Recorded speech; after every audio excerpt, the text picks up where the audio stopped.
नहमदुहु व नुसल्ली अला रसूलिल करीम अम्मा बाद फ़अऊज़ु बिल्लाहि मिनश शैतानिर रजीम बिस्मिल्लाहिर रहमानिर रहीम। सूरतुल बकरा आयत नंबर 168 खाटी 176 तर्जुमा बिस्मिल्लाहिर रहमानिर रहीम। या अय्युहन्नास ए इंसानो कुलू मिम्मा फ़िल अर्दी खाओ उहे शयूं जेके ज़मीन में आहिनि हलाला तय्यबा पाकीज़ा हलाल पाकीज़ा वला ऐं न तत्तबिऊ तव्हां पैरवी करियो ख़ुतवात शैतान क़दमनि जी शैतान जे क़दमनि जी इन्नहू बेशक इहो लकुम तव्हां जे लाइ अदुव्वुम मुबीन दुश्मन आहे ज़ाहिर खुलम खुला। इन्नमा बेशक यअमुरुकुम इहो हुकुम करे थो तव्हांखे केरु शैतान बिस्सूई वल फ़हशाई बुराई ऐं बेहयाई जो व अन ऐं इहो त तक़ूलू तव्हां चओ अलल्लाहि अल्लाह जे मथां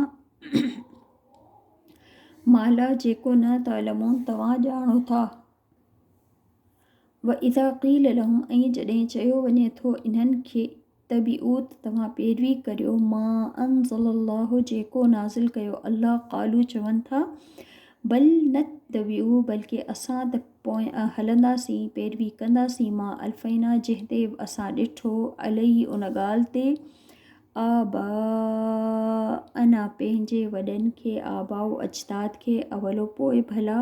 कान हुआ आबा उहुम वॾा इन्हनि जा ला यक़िलून न सम्झंदा शैया कुझु बि वला ऐं न ई यहतदून उहे हिदायत ते हुआ।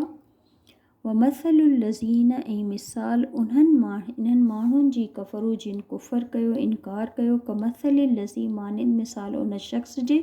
जेको इन्हनि खे पुकारे रहियो आहे यनिक़ू जेको पुकारे रहियो आहे बिमा जंहिंखे ला न था यस्माऊ उहे ॿुधनि इल्ला दुआ ऐं वनिदा पर छा था ॿुधनि हिकिड़ी कूक हिकिड़ो सॾु वांगुरु था ॿुधनि यानी सम्झ में उन्हनि खे कुझु नथो अचे त पुकारण वारो छा चई रहियो आहे। सुम्मुन बुकमुन अम्युन सुम्मुन ॿोड़ा आहिनि बुकमुन गूंगा आहिनि अम्युन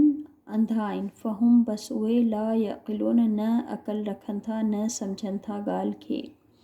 या अय्युहल्लज़ीन ए आमनु या अय्युहल्लज़ीन आमनु ए ईमान वारो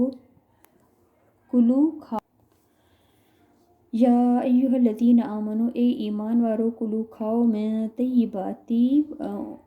पाकीज़ा शयुनि मां रज़क़नाकुम जेको रिज़्क़ ॾिनो असां तव्हांखे अल्लाह ताला फरमाए रहिया आहिनि वशकुरू ऐं शुक्र कयो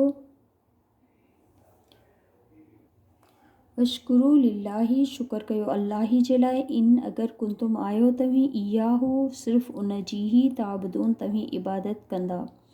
इन्नमा बेशक हर्रम अलैकुम हराम कयो आहे हुन हराम कयो अलैकुम तव्हां ते कंहिं अल्लाह ताला अलमैतत मुर्दार वदम ऐं खून व लहमल खिंज़ीर ऐं गोश्त खिंज़ीर जो सुअर जो वमा ऐं जंहिं ते उहिल पुकारियो वियो बिही जंहिंजे मथां ऐं हर उहा शइ जंहिंजे मथां पुकारियो वियो बिही जंहिं ते लिग़ैरिल्लाहि ग़ैर अल्लाह जे ऐं हर ग़ैर अल्लाह जे नाले ते कयल शइ फ़मन तुरा पस जेको मजबूर कयो वञे या लाचार थी वियो ग़ैर बाग़िन न आहे उहो त सरकश वला आदिन न ई हद खां गुज़रण वारो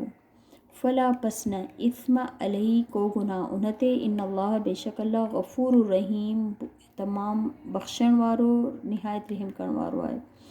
यानी हराम कहिड़ी शयूं अल्लाह ताला कयूं आहिनि मुर्दार जो गोश्त वहंदड़ खून सुअर जो गोश्त ऐं हर उहा शइ जेका ग़ैर अल्लाह जे नाले ते या उन ते ग़ैर अल्लाह जे नाले ते ॾिनियल शयूं इहे सभु अल्लाह ताला हराम कयो सिर्फ़ु अल्लाह जे नाले ते जेको कुझु थींदो उहो ई फ़ी सबीलिल्लाह आहे उहो ई हलाल आहे उन खां अलावा कंहिंजे बि नाले जो नज़र नियाज़ नाहे करणो उहो सभु हराम आहे। पर को अहिड़ो शख़्स किथे अहिड़ी जॻह ते पहुची वियो जिते हुनखे हिननि मांस खाइण खां अलावा कुझु न आहे ऐं हू बिल्कुलु ज़िंदगी मौत जी कशमकश में आहे ऐं हुनखे हिननि मां ई कुझु मैसर आहे त पोइ एतिरी शइ हुन मां खाए जेका सिर्फ़ु हुनजे ज़िंदा रहण लाइ ज़रूरी आहे न कि पंहिंजी ख़्वाहिशुनि खे पूरे करण वारो त पोइ उन सूरत में अल्लाह ताला गफ़ूर रहीम आहे बख़्शण वारो आहे। अल्लाह एतिरे जी इजाज़त आहे जेका ज़िंदा रहण लाइ हू अगरि मजबूर थी वञे। जॾहिं हुनखे कुझु ॿियो मैसर न आहे त पोइ खाई सघे थो। इन लदीन बेशक उहे माण्हू जेके यक्तुमून लिकाइनि था मां अनज़लल्लाहु जेको नाज़िल कयो अलाह सुब्हानहू ताला मिनल किताबी किताब में कंहिंमें यानी अहिड़े किताब लिखाईंदा हुआ तौरेत खे वयश्तरून ऐं उहे ख़रीद कनि था बि उन्हनि जे बदिरां समननि क़ीमत क़लीला थोरी उलाइक मा यअकुलून फ़ी बुतूनिहिम इहे उहे माण्हू आहिनि जेको कुझु हू खाई रहिया आहिनि फ़ी बुतूनिहिम पंहिंजे पेटनि में इला मगर छा खाई रहिया आहिनि नार अंगारा वला ऐं न युकल्लिमुहुमुल्लाहु हू कलाम कंदो उन्हनि सां केरु अल्लाह यौमल क़ियामती ॾींहुं क़यामत जे वला युज़कीम ऐं न ई उन्हनि खे पाक कंदो वलहुम अज़ाबुन अलीम ऐं उन्हनि जे लाइ अज़ाब आहे दर्दनाक उलाइक लज़ीन इहे उहे ई माण्हू आहिनि जिन इश्तरो दलालत जिन सौदो कयो ख़रीद कई गुमराही बिलहुदा हिदायत जे बदिरां वल अज़ाब बिल मग़फ़िरती ऐं अज़ाब मग़फ़िरत जे बदिरां फ़मा बसि कहिड़ी ॻाल्हि इन्हनि खे मजबूर कयो या छा ॻाल्हि आहे जंहिंजे करे इन्हनि असबरहुम इन्हनि सबर कयो अलनार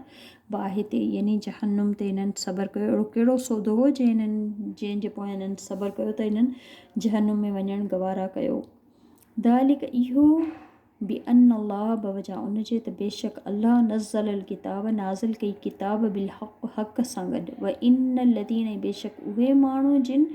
इख़्तिलाफ़ कियो फ़िल किताबी किताब जे बारे में लफ़ी शिक़ाक़िन बईद अलबत्ता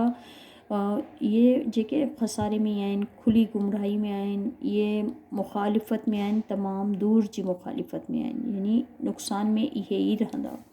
सुब्हानक अल्लाहुम्मा व बिहम्दिक अशहदु अन ला इलाहा इल्ला अंत अस्तग़फिरुक व अतूबु इलैक अस्सलामु अलैकुम व रहमतुल्लाहि व बरकातहू।